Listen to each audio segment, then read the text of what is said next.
I left Kyiv for Western Ukraine uh, in the early March when Russians shelled the major Holocaust memorial site in the Kyiv center.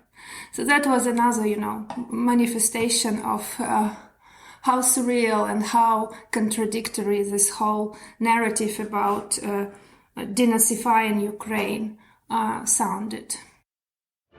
Patriotism, faith, national unity, education, fiscal responsibility, civility, the values that define America. Fascinating stories and talks from America-loving patriots dedicated to preserving freedom, opportunity, and justice. Welcome to the Friends and Fellow Citizens podcast.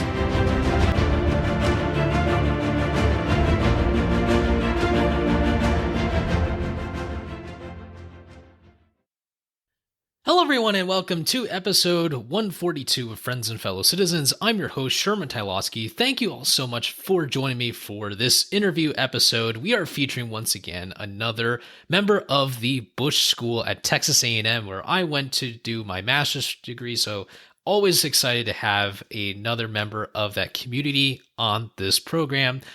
As always, a big thank you to our Patreon supporters. They are the best and just do so much for this show. Keep it going, and I just always really appreciate their support. So big shout out to them, and a welcome and thank you to our subscribers as well. If this is your first time, welcome aboard. If you have already, make sure to subscribe to Friends and Fellow Citizens. If you enjoy this content, we've got a lot more content for the rest of 2024 and beyond. So to get these notifications for when episodes come out, make sure to subscribe to your favorite podcast app. You can also subscribe to our email list, which actually recently just got a bit of a new look. So check it out and subscribe down in the show notes below. Today's guest is Dr. Kateryna Shynkaruk. Dr. Shynkaruk is a senior lecturer at the Bush School of Government Public Service in Washington, D.C., where she teaches courses in East European politics, European security, and in international relations theory. Dr. Shynkaruk is a non-resident scholar at the Carnegie Endowment for International Peace. She has over 15 years of experience of working in academia with think tanks and diplomatic missions. Her research interests cover Eastern Europe, Ukraine's foreign and security policy, and the roles of ideas and culture in international relations. She holds a PhD in global political affairs from 2011 from National Taras Shevchenko University of Kyiv. Her doctoral thesis focused on the emergence of Ukraine's foreign policy identity as an international actor. Dr. Shynkaruk has over 30 publications on the topics of post-communist transformations in Ukraine and across Eastern Europe. She was a team leader in several cross-country research projects on democratic reforms in Eastern European countries, such as the European Integration Index for Eastern Partnership countries. In 2013 to 2020, she worked as a political analyst at the U.S. Embassy in Ukraine and received several high-level awards from the Department of State, including Superior Honor Award in 2018 and Meritorious Honor Award in 2017. In 2007 to 2013, she covered Ukraine's foreign and security policy as a senior research fellow at the Kyiv-based Institute for Economic Research and Policy Consulting. All right, everyone. Well, I am very, very grateful to have Dr. Kateryna Shynkaruk onto the program. Kateryna, thank you so much for coming onto Friends and Fellow Citizens today. Thank you so much for having me. Well, you have a very fascinating story, and I am going to include in the show notes below the video by Texas A&M, a little bit about your background, and actually a really great video recorded by now Texas A&M President Mark Welsh. He was former dean of the Bush School, and I just want to start with how you got interested in policy. So tell us a bit about your interest in it and Eastern European politics in general. Yeah, so, just as many young people who go into international relations studies, which was my major, I had this maybe slightly naive expectation about, contributing to making the world a better place and working on conflict resolution in some of the international avenues and promoting peace. And back then, as I was a student, Ukraine was defining its place on the geopolitical map of Europe. And I was interested in this, transformations that Ukraine and other Eastern European and Central European countries were going through, because it was significant. And also this transition, it was, a very unique combination of choosing not just the path of domestic development, but also the path of geopolitical direction that was closely interlinked, because moving towards the European Union and the West meant democratic political culture, and staying in this post-communist area or further integrating with Russia would mean a different political culture. We can call it hybrid, illiberal. There are many ways to frame it. And so I worked on Ukraine's transformations, and first at the Kyiv-based think tank, and I was also teaching at the universities, the Kyiv National Taras Shevchenko University, Kyiv University of Kyiv Mohyla Academy. So basically on the same thing, on reforming and transforming Ukraine, and also looking at the experiences of other countries in the region about this post-communist democratic transformations. And in 2013, right before the Revolution of Dignity in Ukraine, I joined the United States Embassy in Ukraine, where I continued this work, more on the policy side. And that was a historical moment of helping Ukraine withstand Russia's aggression, which regrettably evolved into a full-scale invasion. Well, it's fascinating what you've done in your career, and not just in your studies, but in the work you've done with the United States. This really brings to the center topic of today, which is about the Russian invasion of Ukraine. And I just want to preface by saying that I, on my father's side, my family is originally from Galicia, a historical region in basically what used to be the Austro-Hungarian Empire. And we are Orthodox Christian, and so our kind of roots really lie within kind of present-day Western Ukraine, that sort of area. It's a bit of a gray area now. But this was, I think, a very important part of my growing up, in terms of learning about the different cultures within my family. My mom is from Taiwan. And so seeing the recent events that have happened over the last several years really has woken me up to the realities of conflict and of security in the region.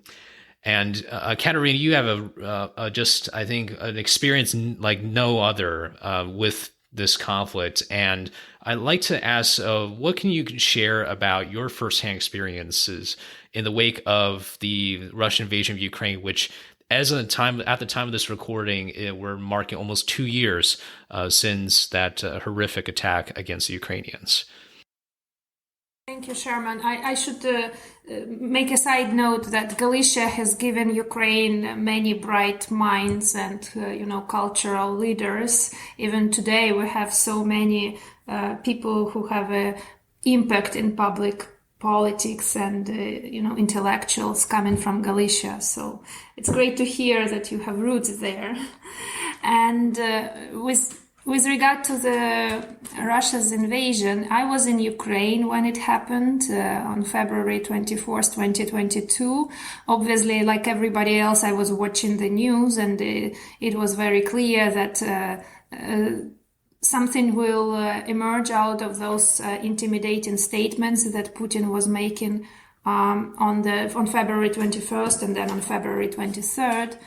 And with his military operation, he basically openly declared the war on Ukraine, the war that he started in 2014, but in 2014 he denied his soldiers being in Ukraine. And now he basically openly legitimized the invasion. It was still unclear, as we were all watching the news, what what it means to declare a war on a neighboring country in the 21st century in the center of Europe. We probably couldn't imagine that it would take the form of, First World War or Second World War. And only a few moments after Putin finished his address at 4 a.m., Ukraine was bombarded from multiple directions, including my hometown Kyiv, so I heard explosions. And this was very surreal and, the experience I probably previously only had from the movies about the World War II. The sad irony is that there is even a Soviet song dedicated to how the World War II began, the Great Patriotic War in Soviet terms. The song says, at 4 a.m. Kyiv was bombed. This is how we learned that the war began. And so this was exactly the experience. We learned that the war began because Kyiv was bombed at 4 a.m. I left Kyiv for Western Ukraine in the early March when Russians shelled the major Holocaust memorial site in the Kyiv center. So that was another, manifestation of how surreal and how contradictory this whole narrative about denazifying Ukraine sounded.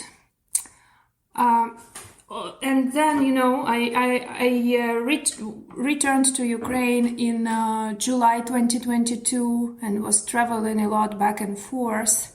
And obviously it is a very heart-wrenching experience of seeing the country you love, your hometown, being kind of all bruised by these traces of war and invasion. What was going on in your mind in terms of how you thought this was going to proceed as a conflict? Did you sense that this was going to be a long conflict to an extent which 2 years on we're still fighting this conflict?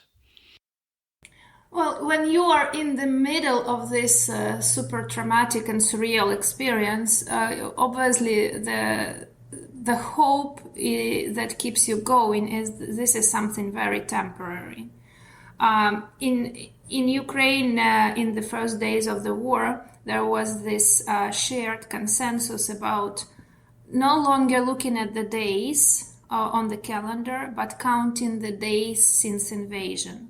So basically, people would say, "I don't know whether it's whether it's Friday or Saturday today, but I know that it's day 3." And today we are at 700 plus, and obviously it's a very different stage.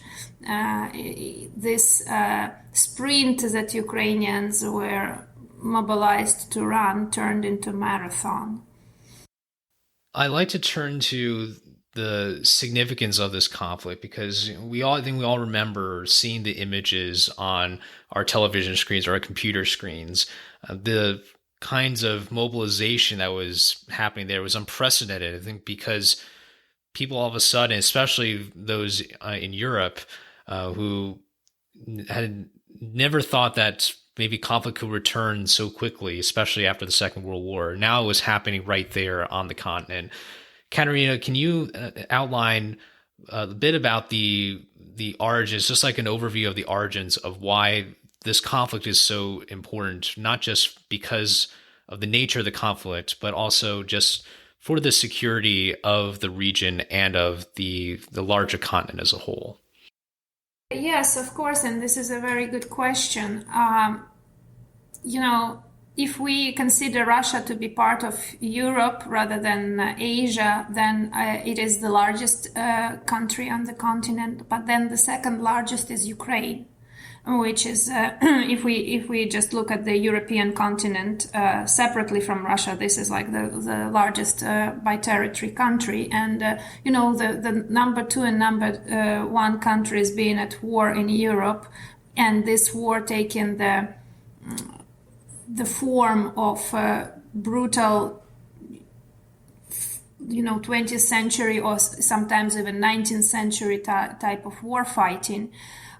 Obviously, it spills over the borders of the war areas and into the broader European continent. It has global implications.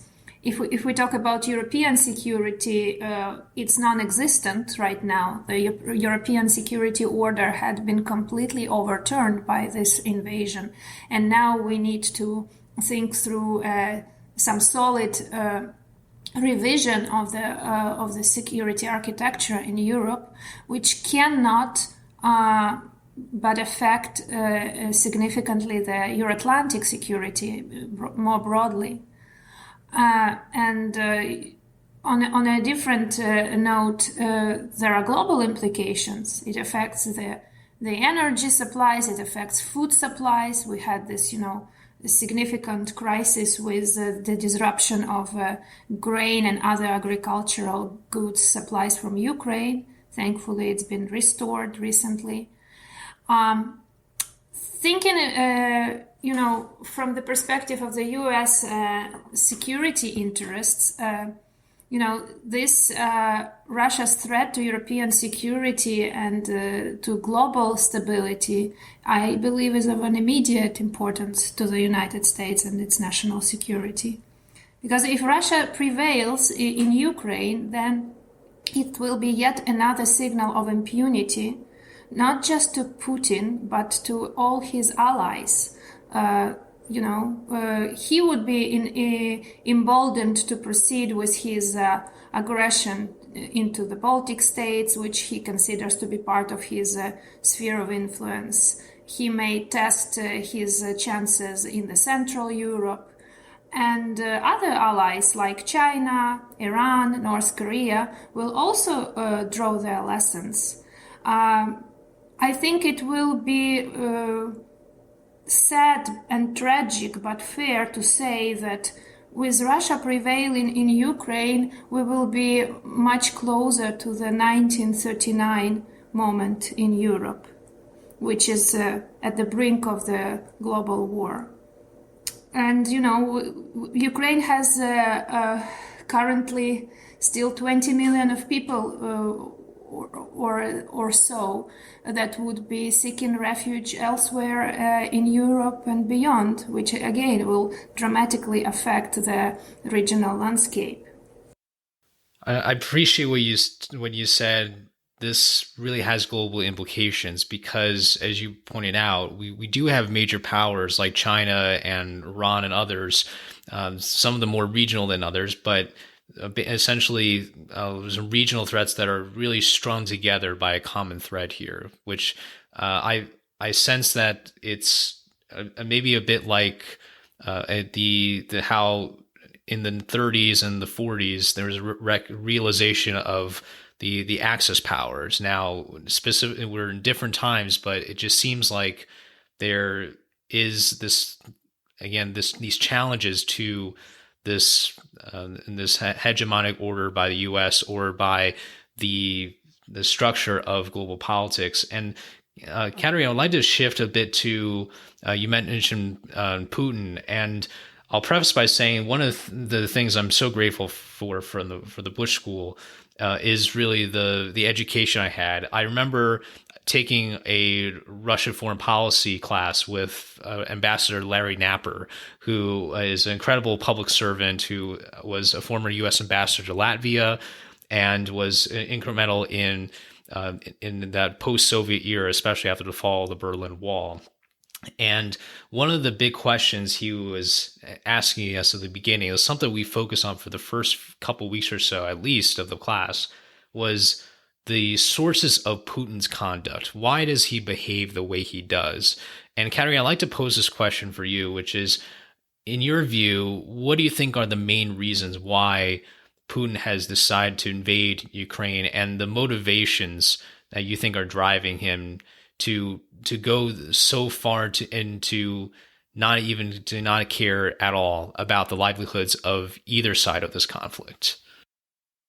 Well, thank you. This is yet another great question, and I think it's a very right strategy to begin the Russia class with asking a question about the basically cultural ideational roots of Russia's behavior and its leaders' behavior, because this is something that is oftentimes overlooked when people are just looking at the material interests, the economy, the military capabilities, and they overlook what actually are the ideological underpinnings of all of this.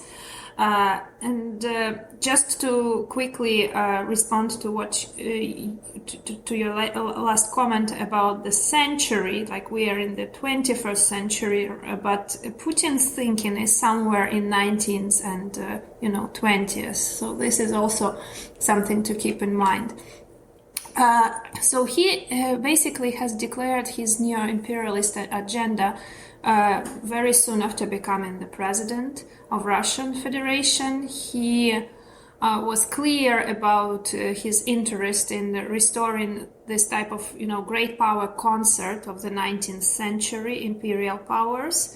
So basically, he saw the roots of Russia's greatness in those criteria which were thought to be irrelevant for the 21st century post-Cold War order, meaning like, expansionism, natural resources, military blackmail, this type of things. And in terms of his first territorial claims to Ukraine, they happened as early as in 2003 with a minor conflict over Ukraine's island called Tuzla, which thanks to the diplomacy and resolve of Ukrainian leadership back then, it was kind of sidelined. They managed to swipe the conflict under the rug. But that was Putin's test of Ukraine's resolve to actually show resistance. And then in 2005, he openly declared that the collapse of the Soviet Union was the greatest tragedy of the 20th century, which again upheld his imperial ambitions. And unfortunately, it was not as clear to his Western partners as it was clear to many people coming from the post-communist world, like the Warsaw Pact, the countries from Eastern Europe who were part of the Soviet Union, that he had very little interest in anything like joining democratic world or, proceeding with adopting some sort of liberal values. The Zbigniew Brzezinski, who was, a Polish thinker, and he famously said that Russia can be a democracy or an empire, but it cannot be both. And so it was clear in Putin's behavior that the lot has been cast. He chose to restore Russia's imperial greatness rather than build Russia's democratic future.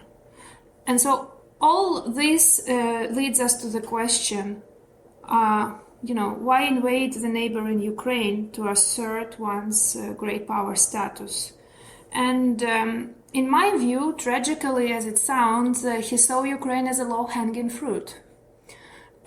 Because it was like the shortest and most comprehensive way to reinstate Russia's status as a great power, prove to the United States and the West more broadly that the rules-based order is gone and should be renegotiated.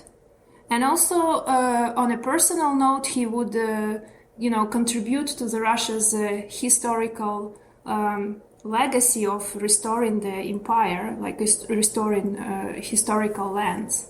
So his obsession with Ukraine was growing slowly to the scale of complete insanity when he distorts history to the point when even Russians who studied history through the Russia's or Soviet ideological lens, even those people disagree with his interpretations.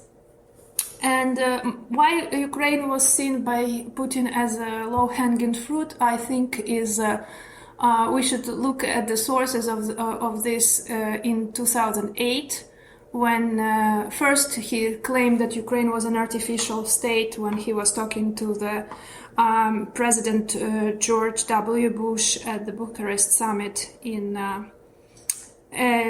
2008. That was NATO summit, and then he invaded Georgia just a couple of months later.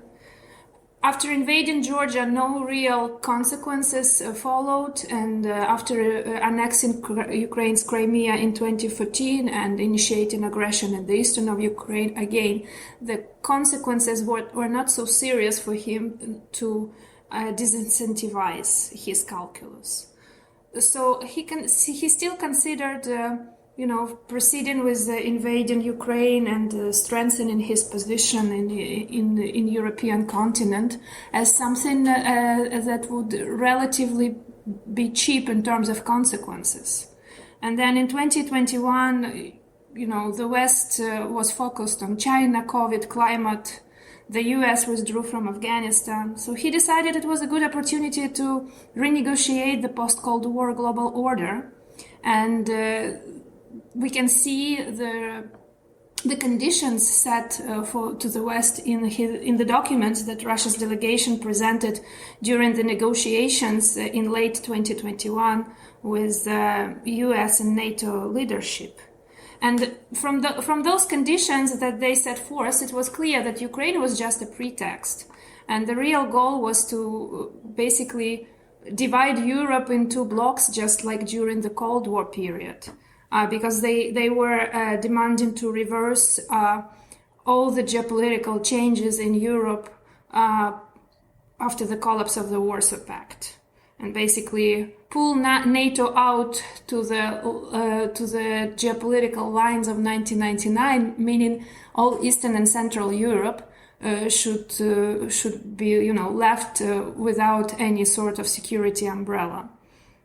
So again, the underlying assumption for these claims was also his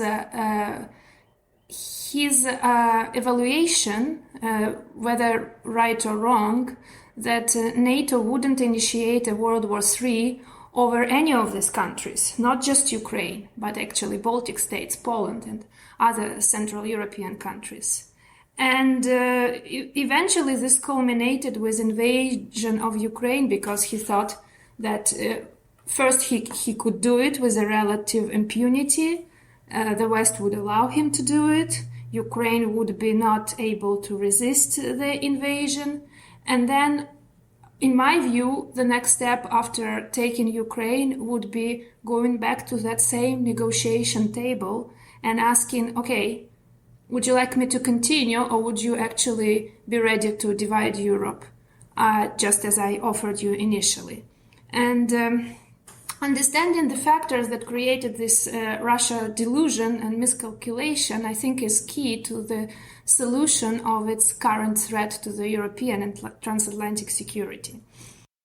That's a great outline of just the different, how the different pieces fit together. So I really appreciate that, Kateryna. I think that really gives us a picture of how large this landscape is. And I think a lot of times, because of just the attention span that most people can have with foreign policy, so much of this extends so far back. And I think that's what continues maybe to surprise people, especially here in the US, when things happen so quickly and such a short term that we often forget that there are countries that are playing such a long game. You mentioned about how Putin saw Ukraine as a low-hanging fruit. One of the things that while I'm not an expert on Russian politics, one of the things that I see from Putin's background is him as a former KGB officer, and the idea that I'm sure is central to him is obtaining intelligence and information about what he can do to make calculations and make decisions. What do you think contributed to those miscalculations on the invasion of Ukraine? Do you think it was that culture that an autocrat institutes, with people being afraid to tell him things he doesn't want to hear and only essentially tell him things that he wants to hear? Or do you think that there are other factors that are in play terms of how he made that decision, how long the conflict has gone on, maybe in contrast to what he was expecting? Yeah, it's a very good question. So I think there are a couple of factors that played into this miscalculation.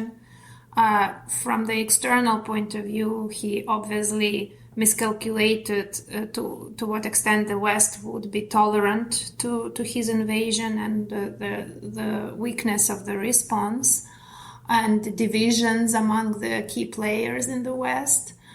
In terms of his misreading of Ukraine, I would say yes, of course, the corrupt like vertical did contribute to this, because even like his crony Medvedchuk,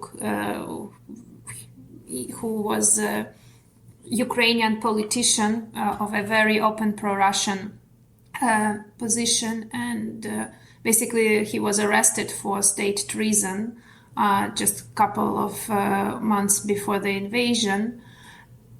This person had received around like $5 billion to prepare Ukrainian society, for all sort of subversive operations, but in fact he stole the money. So there are jokes in Ukrainian society that we don't really know if he was an enemy or a friend to that extent.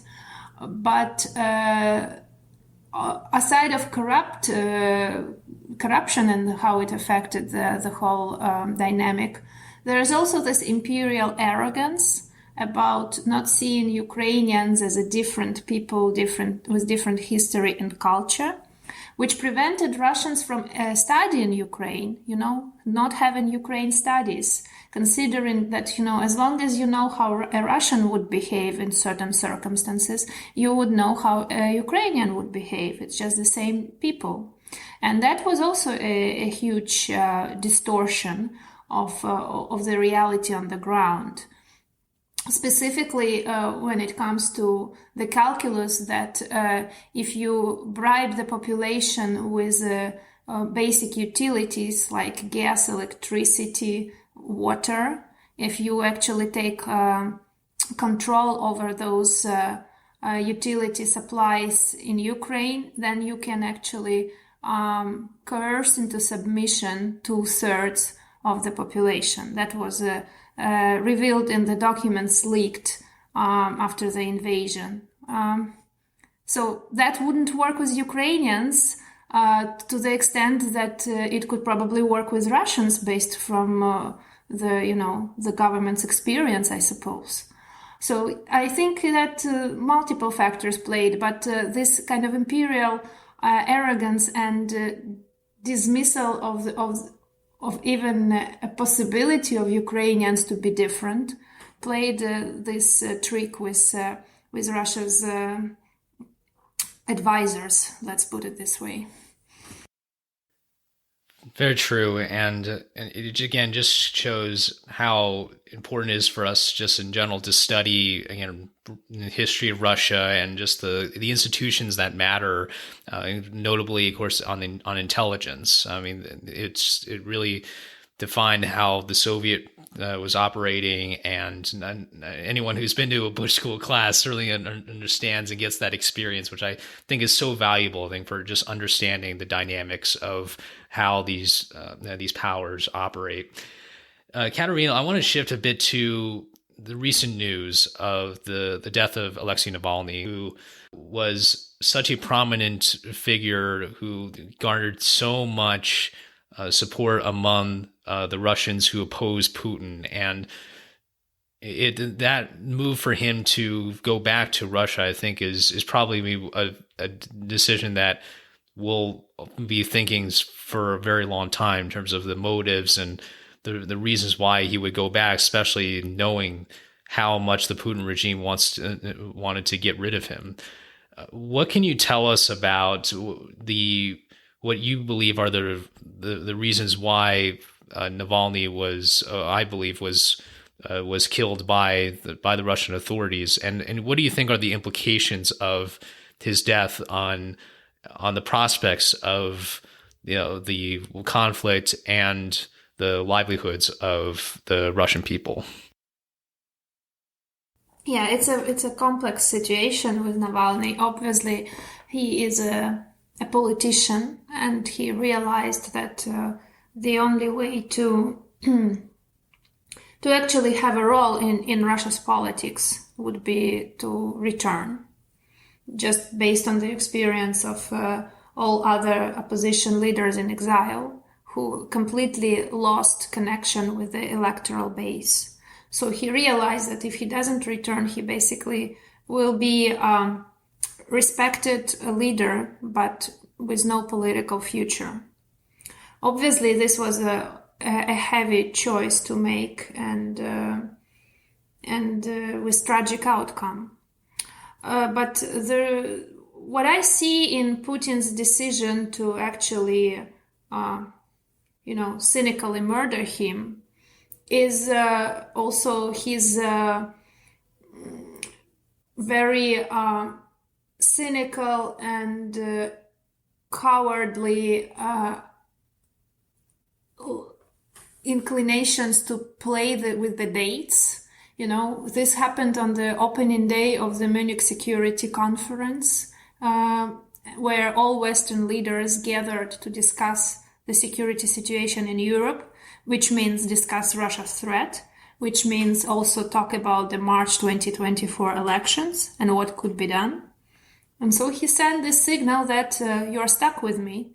There is absolutely no alternative. And the way the Soviet regime, the Soviet repressions were meant to instill this hopelessness and what they call learned helplessness, that's exactly what Putin was signaling to Russian opposition, to Russian people, and also to the West. That, he will prevail by any means, and there is no alternative to him. And also to instill some sort of fear of his recklessness. And in my sense, the major response to this would be actually to read these signals in exactly opposite way. Basically, to not be afraid of him, to understand that this is a sign of him being scared and weak, maybe weaker than he seems externally. And also, it's hard for me to imagine how something like that could be sold to his supporters in the United States, those who say that he is a strong leader who felt betrayed by the West, and we just need to negotiate with him in good faith. So it's very hard for me to imagine what kind of justification could be made for this type of brutalities. And this brings me to the point that Ukraine aid would be such a crucial contribution to actually resisting to Russia's aggression and to Putin's conviction that he is he's winning and the time is on his side and the West is weak and helpless. I'd like to ask you about the president of Ukraine, Volodymyr Zelensky. I think there's some very interesting context here because Zelensky ran for president in 2019, and he runs against Petro Poroshenko, who is the incumbent president. And it was really a fascinating election to watch just because it also coincided with that Russia class I mentioned with Ambassador Napper. And what was interesting was just the kinds of things that were happening outside of just the campaigning, because we had Ukrainian sailors who had essentially held hostage by the Russians. We had, of course, with almost every year with the natural gas that flows through Ukraine, Putin and essentially the Russian regime wants to use natural gas. Of course, Russian energy is such a critical element of how the regime's operated really for decades and well over a century. All this to say, there's also probably a lot of speculation as to how the election of Zelensky, a popular actor there who wins over an incumbent and essentially lifelong politician in Ukrainian politics, how much of a significance has Zelensky himself as the leader been for the state of the conflict and the course of the conflict that's reached to up until today? Well, it's yes, Zelensky, is a very interesting political figure, and obviously, as you know, there are multiple books published now about him, so we can definitely discuss his story for quite a long time, and I will try to be concise about him. I had the privilege of working with him and his team as he was running for elections. Just as I was, on the political side of the United States Embassy in Kyiv. And I think that the fact that he stood up to the challenge of Russia's invasion was not a surprise for those who knew him for a long time, but was definitely a surprise for those who had this superficial impression that he is, a comedian, an actor, no military experience. He would probably choose some pacifistic solution. That was definitely calculus of Putin. When Zelensky ran for the elections in 2019, I think Putin was actually putting the intensity of the conflict in the east of Ukraine on hold, and seeing if he could actually, play Zelensky at the negotiation table. And the first and last meeting that Putin and Zelensky had was in December 2019 in Paris with French and German leaders, where Zelensky went hoping for some reasonable solution. Basically, he still had some illusion that Putin could be convinced with some reasoning, and that nobody wanted the war, like neither Russia nor Ukraine, so why wouldn't we find some common ground? That was his thinking, and that was his illusion. He quickly became disillusioned after talking to Putin in Paris, and Putin too was disappointed with the lack of some, easy and quick solutions, basically abusing Zelensky's alleged inexperience in politics. So that was basically the turning point. After 2019, both sides were growing into understanding that no solution would be possible. Basically, Russia is not negotiating in good faith, and Putin realized that it will not be easy to coerce Zelensky into some sort of submission geopolitically. Probably that was the curve that was leading to this tragic invasion. But in terms of Zelensky's response, I think that he basically responded in a way that was authentic to him and to his personality.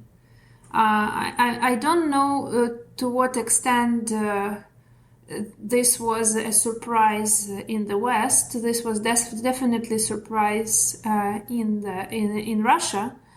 As I said, in Ukraine, it was almost like nothing special. It might sound strange to maybe the U.S. audience, but the heroism that Zelensky displayed in Ukraine was taken for granted, just because the assumption was that whoever would be in his place should just have acted the same, and should they act differently, they would be considered, betrayer. So, on one hand, the society had put expectations on him that he wouldn't want to to betray. On the other hand, his personality and also his generation, like, he's a young person. I think he is 44, 45, which is, a very young age for this type of responsibility. And Putin himself was probably misreading him also based on this generational and cultural gap between them. Even though it's a completely different political context, reminds me of the criticism that people had of Ronald Reagan. Reagan was an actor himself, and there were people critiquing him, thinking that he wasn't the real deal, but he was. And I definitely see how Zelensky has been such a critical role, not just because he's the president of Ukraine, but also just the way that he's been able to go on in such a long campaign, not just to fight, but to also try to rally support, which I think a lot of credit goes to his personality and his background prior to becoming the president. Kateryna, just as a overview of where we are today, as I mentioned, we're recording this literally hours away from the 2-year mark. What do you think are the biggest factors that are going to affect how the conflict progresses over the course of the rest of 2024 and possibly into 2025? God forbid if it extends any longer than it already has. But what do you think are going to be those critical factors that are going to change, that could alter the course of where the conflict is heading? Well, I will be talking about, potential for positive developments, but we can always keep in mind that with the absence of this potential, the scenario will be dramatically negative. So, in my view, currently the situation is very difficult already. Ukraine is lacking the weaponry supplies that were planned for this period of time due to the halt in the military aid from the United States. And there is a reverse correlation between the weaponry needed and manpower needed and respective losses. Because Ukraine values its people, its manpower, and it's genuinely the most critical resource and most valuable resource that it has. Then with the current disruption of the military aid and weapon supply, it has to take difficult decisions of withdrawing in order to preserve the lives of its soldiers. This is what we've recently seen in the Avdiivka. And, for the situation to be overturned, the couple of game changers need to actually play into this overall situation. And this is the West, like the origins of this game changers is with either the West, the battlefield, or Russia internally. So in the West, there has to be, some sort of a Zeitenwende that, this change of thinking in a more dramatic way about perceiving Russia's threat not just some remote threat in Ukraine, but actually perceiving Russia's threat as a real, tangible threat for the Western security in a much more immediate terms that it may look and sound right now. And in that event, Ukraine receiving some sort of security guarantees that, would they be provided from NATO or would they be provided bilaterally? It's a separate question, but the umbrella, the security umbrella for Ukraine, including, nuclear deterrence, could actually be the game changer. Because Putin will proceed with his invasion until he is faced by the force that he considered of equal or superior standing. That has been Russia's history through the imperial age, through the Soviet times. They never push forward on the force that they consider of equal or superior standing.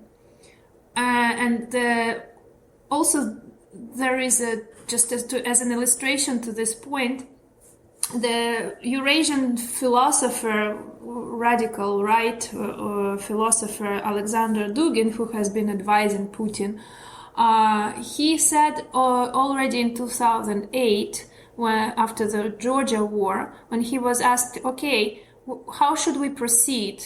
Where should we stop in Russia's imperial expansionism? And he responded, we will stop where they stop us.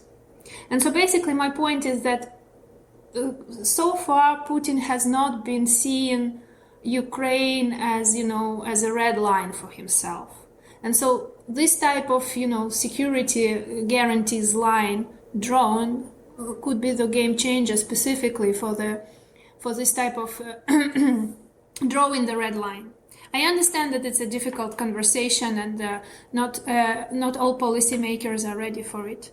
But this is to keep in mind what Putin is perceiving when there is no such red line is drawn. As Ambassador Kurt Volker famously said, security gray zone is a green light for him, for Putin. Then another potential for game changer lies in Russia, obviously, with some ways to coerce Putin in changing his initial end goals, or, him leaving the Kremlin and potentially, some sort of a revision of Russia's foreign policy strategy and goals. Again, this is highly unlikely, but should any changes on that direction happen, that could also change the dynamic. And finally, the battlefield. Ukraine receiving all the weaponry it needs, including the long-range missiles, that could enable Ukrainians to achieve significant progress, including on the southern direction, which is currently the critical one, with access to the Black Sea and, creating more impediments to Russia's Black Sea in Crimea, Black Sea fleet in Crimea. That is also, an avenue for the game changer. But for all of this, potential for positive developments requires significant boosting in defense industry, not just in the United States, but also in Europe, and defense cooperation with Ukraine, and weapons and military and financial aid for Ukraine, and also being much more serious about Russia's sanction and confiscation of frozen assets. And basically, on top of all these material conditions, I think that the major ideological component that is needed is communicating and signaling to Russia that Ukraine is part of the West. Because unless Ukraine is communicated to Russia as part of the Western family, part of the Western in-group and not out-group, he will not consider, he will not be disincentivized to proceed. I really appreciate how you outline all those factors. I think they are absolutely critical. And as lawmakers in Washington are negotiating on different aid packages and bills, now I hope that there is a consideration for what you said, especially since the time is of the essence. And it reminds me of a bit about the Lend-Lease program that occurred in 1941. That was such a major breakthrough for U.S. foreign policy, going from the Neutrality Acts in the 1930s to inching closer to U.S. involvement, which obviously was the most consequential world conflict up until probably in recent years, or I guess really shaped, again, the world order which we lived in for all those decades. Kateryna, I'd like to now move to a bit about your time at the Bush School. I think going back to how we started this episode, mentioning that video that also featured Dean Welsh, and how can you best describe the time you've had with the Bush School up to this point, especially since you've had this extensive knowledge and experience working with the U.S., working with the Ukrainian side too. How have all these experiences led you to the kind of appreciation, the kind of work that that you are doing nowadays at the Bush School. Yes, thank you, Sherman. I really enjoy working at the Bush School because it is a combination of, me being able to contribute meaningfully with my professional experience, with my, passion for teaching, for sharing knowledge, sharing my experience, explaining those realities on the ground in Ukraine and Russia and broader region that have this, historical, ideological, cultural underpinnings that are not as obvious to people watching this region from afar. So all these things that they make my contribution, in my view, meaningful. I also hope that it is impactful because I'm working with mid-career professionals in most cases who are graduate students at the Bush School in the Washington, D.C. site. And they come from all the variety of backgrounds, like in the government, Congress, private sector, intelligence community, with the potential for contributing to policy making and potential for designing better policies towards the region that would more adequately reflect United States national security interests, but also would be based on a more factual understanding of the region. And this is really something that drives me in bringing all my expertise and all my experiences, not just from professional point of view, but also my personal involvement with the work I'm doing, and really enjoying seeing when students come back to me and say that this was really helpful. This really changed their perspective. And especially I appreciate when students go to the region and then I receive emails saying I figured out the realities on the ground thanks to your classes. So that's really rewarding. Well, I'm so glad to hear that you're contributing to Texas A&M and to the Bush School. And as a Bush School alumnus myself, I absolutely would have loved to take one of your classes if I was in DC. And I know that the DC site is such a critical step forward for policymaking and for the school in general. I'd like to now end with a final question here, Kateryna, which is really reflecting on the principles of Washington's farewell address of 1796. And no doubt Washington himself was confronting a very complicated security environment too. The farewell address touches upon concepts of patriotism, faith, national unity, education, fiscal responsibility, and civility. Kateryna, out of these, maybe one or two that you think are significant, how do you think these principles should apply to not only our conversation today, but to the larger picture of how we can support Ukraine and in the end support a more secure international security environment? Yes, this is really very important, I think, to make the connection between the foundations of the United States and the vision that the founding fathers had for it with today's situation, with this, political debate inside the country, all the challenges that we see in the security environment. And basically, I would say that, again, speaking of Russia's threat, the calculus is to promote the narrative that something that happens so far away in Eastern Europe is of no importance to the people of the United States, and they shouldn't be paying attention. And this is exactly the message Putin made in his recent interview. So my response to this would be, it's about upholding human dignity.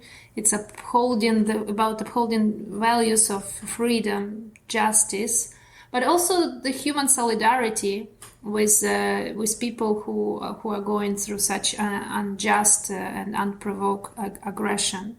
On the side of just the values that United States was founded upon. But also in terms of the security interests and the challenges that the political system is going through now, I would say that overcoming partisan divisions for the sake of the national unity and patriotism and for the sake of national interest and national security is so critical. Because again, going back to the roots and remembering that the house divided shall not stand. United States has been leading by the example in so many ways for centuries. And, the moment this leadership is perceived as weak, the very idea of a country that leads on the basis of values of human dignity, freedom, and peace and democracy is being discredited to the rejoice of the enemies of these ideas. So I think that on many angles, this is so important for the United States to have a consolidated position, not just with respect to the European security, but with respect to the national security, not to actually allow enemies of the nation to downplay the threats and to, promote their disinformation narratives and exploit the vulnerabilities. Well said. I completely agree. And those connections that we make, I think, with history are so critical. Just as you've outlined for us the kind of historical moments that have shaped the environment where we're in.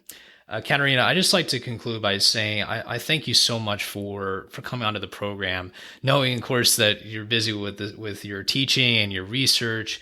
And I really believe that you are so critical for the Bush School and for the larger the policy apparatus, like, for lack of a better term, in DC, especially since you've had those firsthand experiences working with the U.S. and Ukraine. You've been able to touch upon all these very important factors that can be missed out on the discourse nowadays. And for people like yourself to put yourself out there and to tell people about it, and not to mention the testimonials, I'm sure, from your former students and current students. I know that President George H.W. Bush, I think, would have been so happy to have you on the Bush School team. So just from a Bush School alumnus, but also from the perspective of myself as an American of Ukrainian descent, I know that this is such critical work and service that you are doing. So thank you so much for coming on a program, and I really appreciate the sharings that you've given us today. Thank you so much, Sherman. It was really a pleasure and privilege to discuss those important questions with you today, and I wish all the best for you and your podcast. Thank you all so much for listening to this episode. If you enjoyed it, make sure to subscribe to Friends and Fellow Citizens for more content. Have a great rest of your day, and remember, a day in America is always better when we are with our friends and fellow citizens.